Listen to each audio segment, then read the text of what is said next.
cancer, and she was a few years out from her breast cancer and was coming in to see me for just a routine follow-up.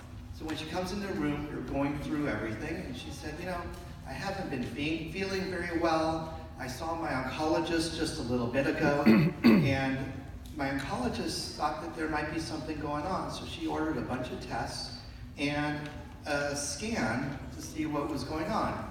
Do you think you could, I just had it yesterday evening, do you think you can track down those tests? So I said, sure. We walked out, got all those tests going, and found them. And so, her labs were quite abnormal, and she had a PET scan that showed that now she had tumor all throughout her liver, all throughout her spine, all throughout her pelvis. Pretty much she had cancer everywhere. And so, a lot of times I take care of patients with cancer, but not very often do I have to really be the front line of telling people this. They usually know this, and then they come and see me and say, well, what can we do about it? So I walk into the room, and I just kind of just laid it out and said, this is what the scans show, this is what's going on here.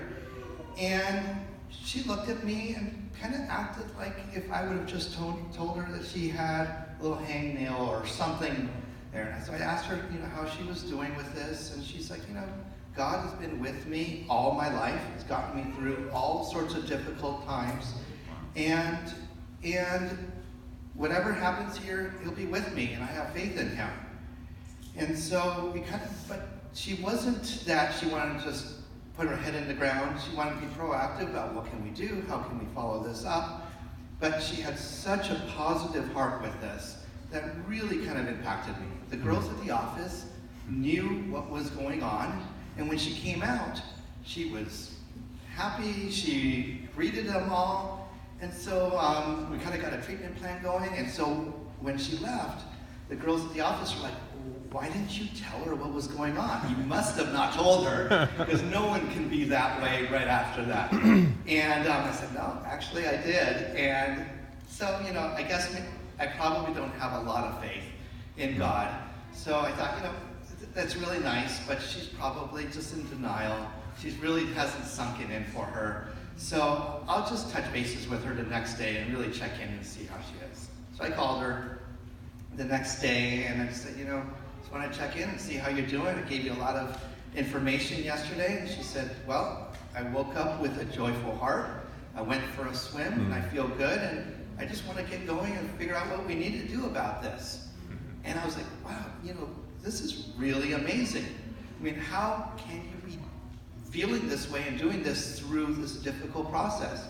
And once again, she said, I have full trust in God. I feel like God is leading my life, and no matter what happens, I trust in him. And I told her, I said, you're really a big inspiration for me and my office staff. I'm really floored of how much faith you have. And she's like, and she said to me, and I think this is what really kind of hit me the hardest, is that she said, I want to be a witness for God. And in whatever way I can, even if it's this, if it impacts other people and helps other people through this, that's okay with me.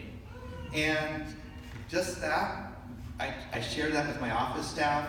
They were floored. They wanted to kind of know more. And it really just, for this little while, really kind of affected me. And so I just wanted to share with you guys all of this. Amen.